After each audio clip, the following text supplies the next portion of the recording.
Assalamualaikum warahmatullahi wabarakatuh. Waalaikumsalam warahmatullahi wabarakatuh. Bismillahirrahmanirrahim. Alhamdulillahi rabbil alamin. Wassalatu wassalamu ala ashrafil anbiya'i wal mursalin Sayyidina wa maulana Muhammadin wa ala alihi wa sahbihi ajma'in, amma ba'du. Saudara-saudara hadirin ma'asyiral muslimin rahimakumullah. Salah satu dari rukun iman yang 6 mengajarkan kepada kita untuk beriman dengan adanya hari akhirat. Hari yang dimulai dengan kehancuran alam ini, yang dalam istilah kerennya disebut the last day of the world, di mana air laut tumpah ke darat, planet-planet bertabrakan, gunung meletus, bumi gempa, lalu semua yang bernama hidup mati. Terjadilah kebangkitan setelah mati itu dalam kehidupan yang disebut kehidupan akhirat. Pada kehidupan akhirat itu Allah jelaskan dalam surah Abasa ayat 34, Yauma yafirrul mar'u min akhihi wa ummihi wa abihi wa sahibatihi wa banihi likulli imri'in minhum yawma idzin sya'nun yughnih. Hari di mana setiap orang akan lari dari saudaranya, dari ibunya dan bapaknya, dari istrinya dan anak-anaknya. Setiap orang pada hari itu disibukkan oleh persoalannya sendiri-sendiri. Sehingga sangat boleh jadi hari itu orang tua tidak lagi sempat memikirkan anaknya. Seorang suami tidak lagi sempat memikirkan istrinya. Seorang teman pun tidak akan sempat memikirkan teman. Tiap orang sibuk dengan persoalannya sendiri-sendiri untuk mempertanggungjawabkan kegiatan hidupnya ketika di dunia ini. Dalam keadaan semacam itu, di mana orang disibukkan dengan persoalannya masing-masing, ada 7 golongan manusia yang mereka tenang-tenang saja. Orang lain bingung, mereka kalem. Orang lain kepanasan, mereka mendapat keteduhan. Siapa mereka? Inilah yang akan kita jadikan pembicaraan pada pertemuan kita kali ini. Bersumber dari sebuah hadis di mana bersabda Rasulullah sallallahu alaihi wasallam, Sab'atun yuzilluhumullahu yawma la zilla illa zilluh. Ada 7 golongan manusia, kata beliau, yang di akhirat nanti akan langsung mendapat perlindungan dari Allah. Padahal hari itu tidak ada lagi perlindungan selain perlindungan Allah. Sehingga lantaran Allah langsung yang melindungi mereka, maka mereka tidak merasakan lagi kepanasan akhirat. Mereka tidak lagi merasakan kebingungan. Mereka tidak lagi disibukkan oleh persoalan, lantaran mereka langsung dilindungi oleh Allah subhanahu wa ta'ala. Siapa gerangan yang 7 orang ini? Marilah kita lihat satu persatu dengan harapan mudah-mudahan kita termasuk salah satu di dalamnya. Amin ya rabbal alamin. Manusia pertama yang langsung mendapat perlindungan dari Allah, kata Nabi, imamun adil, pemimpin yang adil.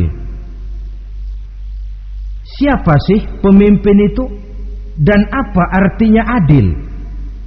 Saudara hadirin, Secara umum yang dinamakan adil ialah at-tawassut bainal amraini. Orang yang pandai mengambil sikap jalan tengah dari dua persoalan yang dihadapinya. Biasanya tidak berat ke kiri, juga tidak berat ke kanan. Itu yang disebut adil. Orang yang tidak hanya sekedar bisa menuntut kewajiban dari seseorang, tapi juga bisa memberikan hak kepada orang itu juga disebut adil. Lalu pemimpin itu siapa? Setiap kita adalah pemimpin. Yang besar kecilnya kepemimpinan kita bergantung kepada apa yang kita pimpin. Dan sudah barang tentu bahwa setiap pemimpin akan dimintakan pertanggunggan jawab dari apa yang dipimpinnya. Seorang pemimpin yang adil, dia menaungi orang-orang yang dipimpinnya dalam kehidupan di dunia ini. Pantas kalau di akhirat nanti Allah langsung menaungi mereka. Oleh karena itu, pemimpin merupakan suatu amanah. Jabatan di samping dia merupakan amanah juga merupakan nikmat. Dan nikmat itu akan bergantung kepada pandai atau tidak kita mensyukurinya. Beberapa contoh dalam sejarah bisa kita lihat. Seorang bernama Umar bin Abdul Aziz. Pada saat beliau secara aklamasi dipilih menjadi pemimpin, menjadi presiden, ucapan yang pertama keluar dari mulutnya, Inna lillahi wa inna ilaihi raji'un. Coba bayangkan ini. Dipilih jadi pemimpin, diangkat jadi presiden, bukan alhamdulillah, malah inna lillahi wa inna ilaihi raji'un. Kenapa? Dia anggap jabatan itu adalah amanah. Menyia-nyiakan amanah berarti khianat, dan khianat ini adalah dosa besar. Pantaslah kalau Allah Subhanahu wa taala memperingatkan, nikmat bisa saja berubah menjadi azab kalau kita tidak pandai mensyukurinya. La in syakartum la azidannakum wa la in kafartum inna azabi lasyadid. Kalau kamu pandai bersyukur, aku tambah nikmatku. Tapi kalau kamu tidak pandai bersyukur, kamu ingkar, kamu lupakan nikmat Allah, awas, azabku amat pedih, kata Allah. Jadi berdasarkan logika dari ayat ini bisa kita katakan orang kaya. Ada orang kaya enggak di sini? Ada orang kaya enggak? Yang kaya tolong dengerin. Orang kaya itu bisa masuk surga karena hartanya. Pun orang kaya banyak yang masuk neraka juga gara-gara hartanya. Tergantung syukur apa tidak syukur. Orang alim, ada yang alim di sini? Ada. Tolong dengerin orang alim, yang ustadz, yang kiai. Orang alim bisa saja masuk surga karena ilmunya, dan orang alim pun bisa masuk neraka karena ilmunya. Pejabat, ada pejabat? Banyak. Pejabat itu bisa masuk surga karena jabatannya, pun pejabat itu bisa masuk neraka karena jabatannya, bergantung syukur apa tidak. Kalau ada orang kaya, hartanya didapat dari jalan yang halal, berusaha menurut yang disyariatkan oleh Allah, lalu hartanya itu tidak cuma untuk ditumpuk 7 turunan, namun juga berfungsi sosial. Dia bantu pembangunan masjid, dia makmurkan majelis taklim, dia santuni yatim piatu. Orang kaya macam itu dengan hartanya insya Allah bisa sampai ke surga. Tapi kalau ada orang kaya, hartanya didapat dari segala macam cara, asal harta tercapai segala cara halal, perlu jilat atas, perlu injak bawah, perlu sikut kiri kanan. Setelah dapat harta lalu pelitnya 17 setan. Tidak mau zakat, infak, apatah lagi sodako. Orang kaya macam itu dengan hartanya bisa masuk neraka. Na'udzubillah min. Ada orang alim, dengan ilmunya dia bimbing umat. Dia katakan yang halal itu halal, yang haram itu haram. Dia katakan yang hak itu adalah hak, yang batil adalah batil. Dia tidak peduli apapun resikonya. Orang alim semacam itu dengan ilmunya bisa sampai ke surga. Tapi kalau ada orang alim, dengan ilmunya dia malah membodoh-bodohi orang yang memang sudah bodoh. Yang halal dibilang haram, yang haram dibikin remeng-remeng. Menjadi penjilat kesana kemari. Orang alim semacam itu bisa masuk neraka karena ilmunya. Begitu juga pejabat, pemimpin. Kalau dengan jabatannya sebagai pemimpin dia berlaku adil, menaungi rakyatnya. Orang besar salah dihukum, orang kecil salah juga dihukum. Tidak hanya pandai menuntut kewajiban, tapi juga pandai memberikan hak. Pemimpin yang adil semacam ini mensyukuri nikmatnya jabatannya, dia bisa sampai ke surga karena jabatannya. Tapi kalau dengan jabatannya dia berlaku sewenang-wenang, yang besar salah didiamkan, yang kecil salah segera ditegakkan hukum, hanya pandai menuntut kewajiban dari rakyatnya tapi tidak pandai memberikan hak, maka pemimpin semacam ini lantaran tidak pandai mensyukuri nikmat, bisa saja nikmat itu berubah menjadi azab. Oleh karena itu saudara-saudara, pemimpin menaungi rakyat, pantas kalau di akhirat nanti Allah langsung menaungi beliau. Siapa pemimpin? Tiap kita. Bapak pemimpin di rumah tangganya, ibu pemimpin bagi anak-anaknya, Pak Lurah memimpin di kelurahannya, Pak Camat memimpin di kecamatannya, pemuda pemimpin bagi dirinya sendiri. Akan dimintakan pertanggunggan jawab. Kalian para remaja yang hadir di sini memimpin dirimu sendiri. Kau akan ditanya, tanganmu kau lebih banyak gunakan buat apa? Kakimu lebih banyak kau bawa jalan kemana? Lidahmu lebih banyak membicarakan apa? Dan hari pertanggungan jawab nanti kalian jangan berharap akan ada saksi dari luar. Saksinya anggota badan kita sendiri. Dalam surah Yasin Allah jelaskan, Al-yawma nakhtimu ala afwahihim wa tukallimuna aydihim wa tashhadu arjuluhum bima kanu yaksibun. Ada kan di surah Yasin? Ayat berapa? Pokoknya Yasin dah.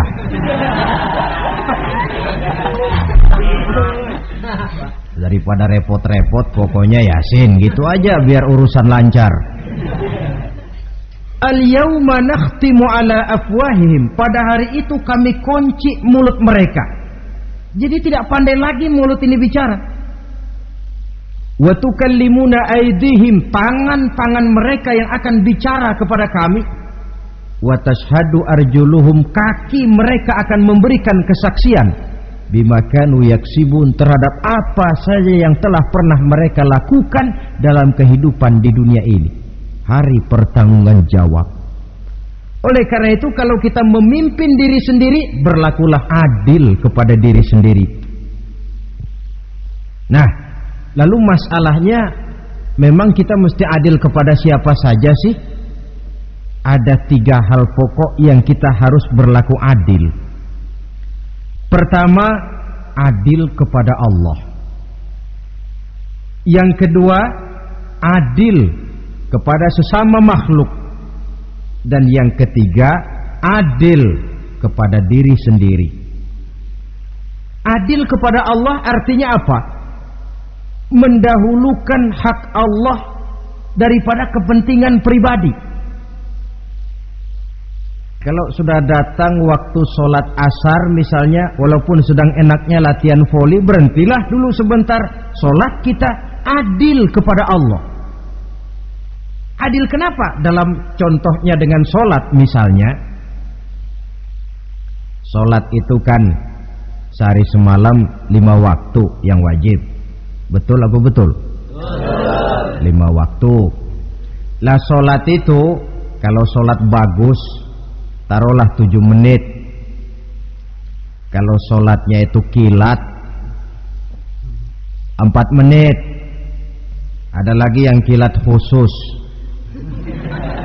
nggak pakai perangko, 2 menit barangkali selesai. Taruhlah 5 menit kita ambil yang bagus. Kalau 5 waktu kali 5 menit kan cuma 25 menit. Sementara Allah memberikan kita hidup ini 24 jam sehari semalam. Cuma 25 menit diminta untuk ibadah kepadanya. Tidak sanggupkah kita berlaku adil? 25 menit ini untuk menghadapmu ya Allah, sementara engkau telah memberikan restannya 23 jam 35 menit untuk hidup dalam sehari semalam. Mendahulukan hak Allah daripada kepentingan pribadi. Adil kepada Allah. Adil yang kedua, adil kepada sesama makhluk. Adil kepada manusia, adil kepada binatang, adil kepada alam. Yang kalau prinsip keadilan itu kita langgar akan membawa efek bagi diri kita juga. Manusia sekarang kan tidak adil kepada alam. Misalnya apa? Hutan ditebangi secara liar, gunung-gunung menjadi gundul. Akibatnya ketika turun hujan terjadi erosi, banjir melanda kemana-mana, tanah longsor terjadi. Akibatnya terkena manusia juga kalau mereka sudah tidak menjaga keseimbangan alam ini. Adil kepada orang lain, apakah itu namanya tetangga, teman, keluarga. Dan yang ketiga, adil kepada diri sendiri. Bagaimana pengertiannya? Mata ini punya hak untuk tidur, begadang terus tiap malam, tidak adil kepada mata. Nah, ini yang ketawanya paling kencang pasti tukang begadang ini.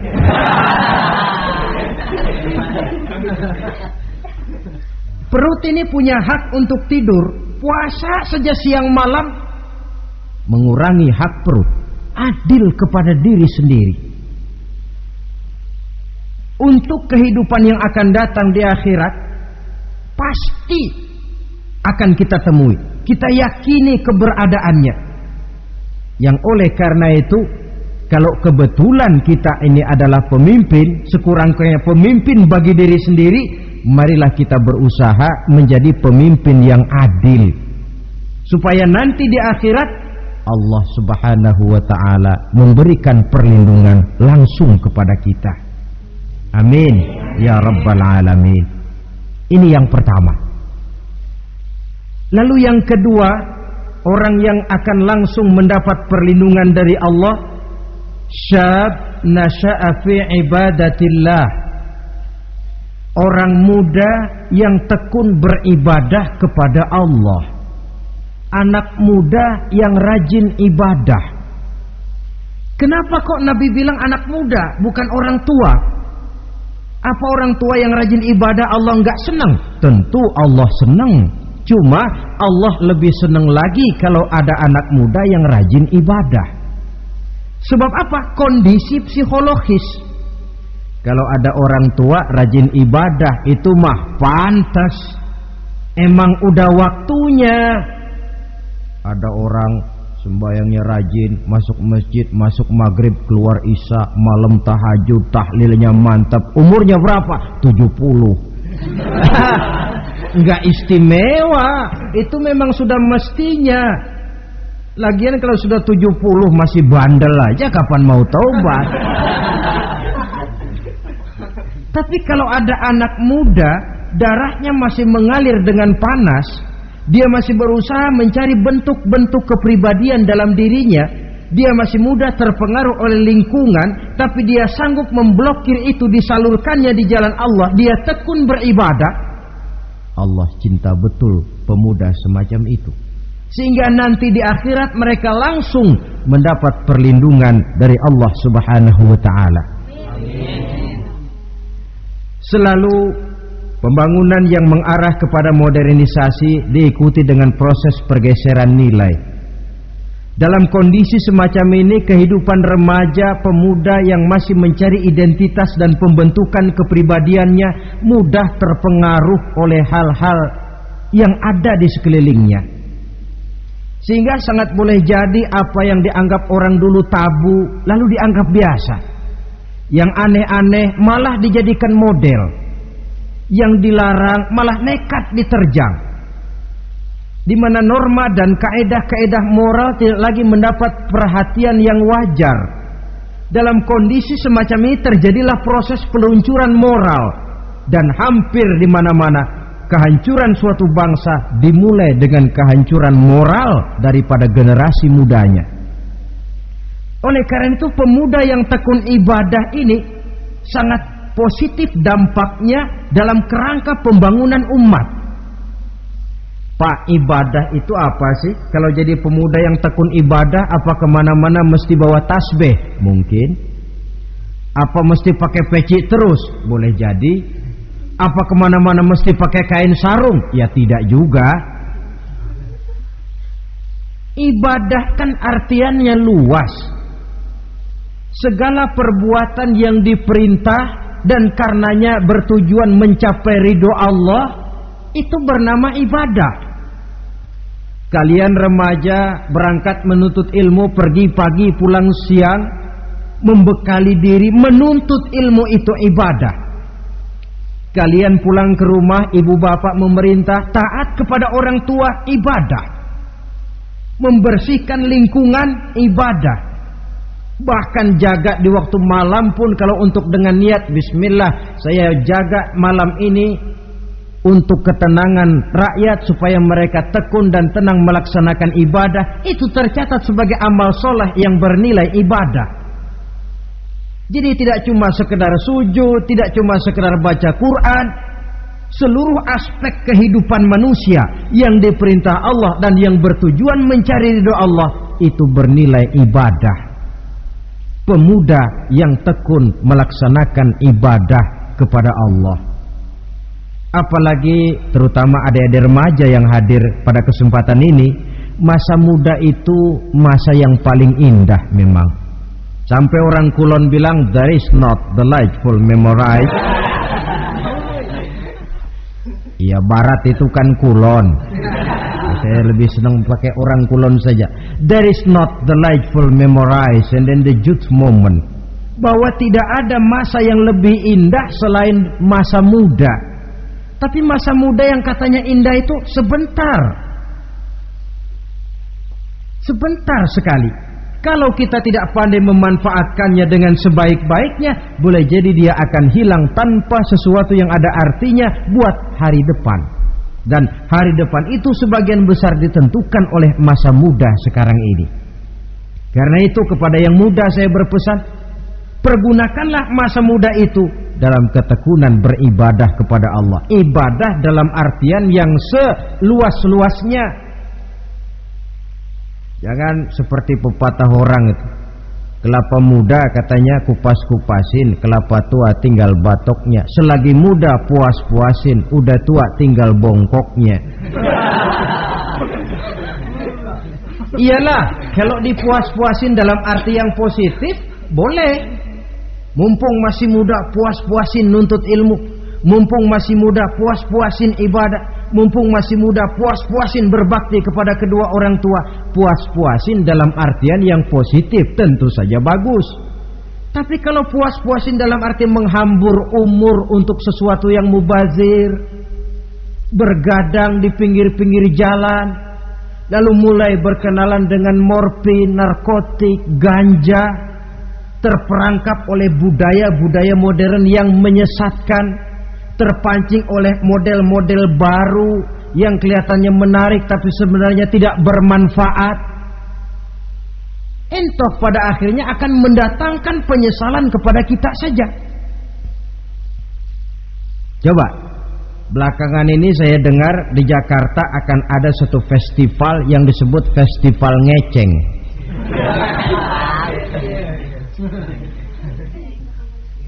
Ngeceng ini kalau bahasa gampangnya nampang.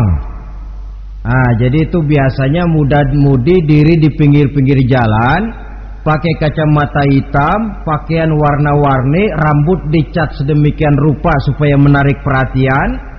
Mereka diri di pinggir-pinggir jalan, nampang, istilah ngepopnya ngeceng katanya. Oh, ini mau diadakan festival, secara langsung atau tidak, festival ini kan mempopulerkan ngeceng jadinya. Yang tadinya orang awam nggak kenal, lantaran diangkat ke permukaan jadi terkenal. Kalau sudah terkenal lalu jadi mode, kalau sudah jadi mode, latahan. Boleh jadi nanti akhirnya ngeceng masuk desa.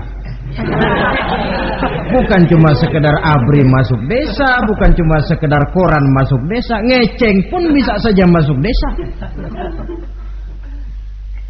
Banyak saluran-saluran positif yang sesuai dengan kreativitas jiwa remaja, ketimbang mengadakan sesuatu yang tidak ada manfaatnya, ketimbang menghabiskan umur untuk sesuatu urusan yang mubazir.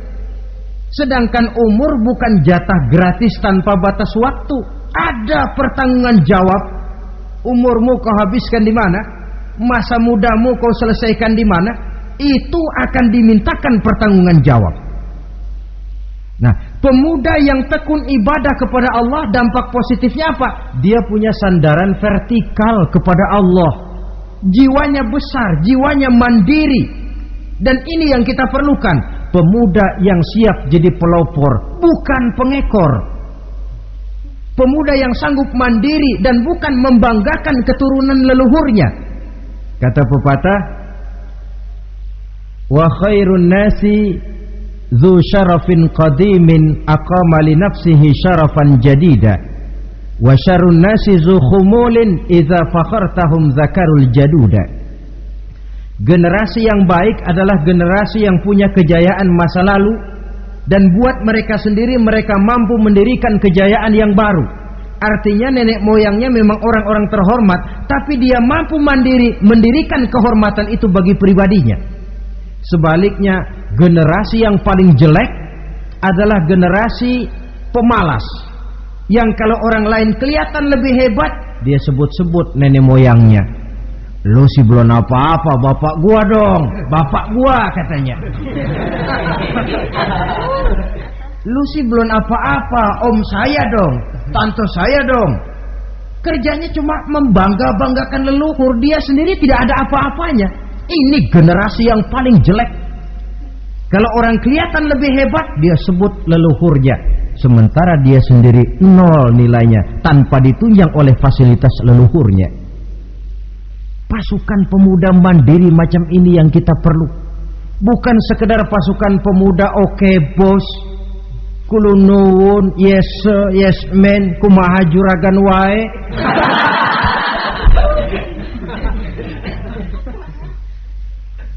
Dan terus terang kita miskin dengan pemuda yang mandiri, yang punya kepribadian, yang berani berkata ya terhadap yang benar dan berani berkata tidak terhadap yang tidak benar.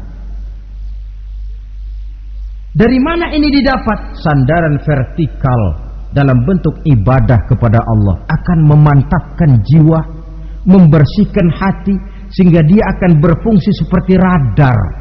Sandaran vertikalnya cuma kepada Allah. Inilah dampak positifnya. Karena itu tentu saja kita berharap sekurang-kurangnya pemuda-pemudi yang hadir pada kesempatan ini menjadilah pemuda-pemudi yang tekun beribadah kepada Allah. Amin. Amin. Nah, baiklah ya, itu tadi yang kedua. Kita lanjutkan sekarang yang ketiga, orang yang akan langsung mendapat perlindungan dari Allah. Kata Nabi, rajulun qalbuhu mu'allakun bil masjid. Seseorang yang hatinya selalu terpaut kepada masjid. Apa arti terpaut kepada masjid ini? Apa orang yang gak pernah keluar-keluar dari masjid? Tentu saja bukan. Apa gunanya di dalam masjid terus kalau kerjanya cuma tidur doang? Maksud terpaut kepada masjid ini, hatinya selalu berpikir bagaimana memakmurkan masjid. Jasadnya boleh saja ada di kantor, boleh saja ada di pasar, boleh ada di sawah, boleh ada di ladang, tetapi hasil daripada usahanya dia lalu berpikir bagaimana memakmurkan masjid. Sebab apa? Masjid merupakan center of activity, pusat daripada kegiatan umat. Kalau kita lihat fungsi masjid di zaman Rasul, di masjid beliau berdakwah, di masjid beliau mengatur negara, di masjid beliau mengadakan perundingan, di masjid beliau bermusyawarah dengan para sahabat. Pusat daripada kegiatan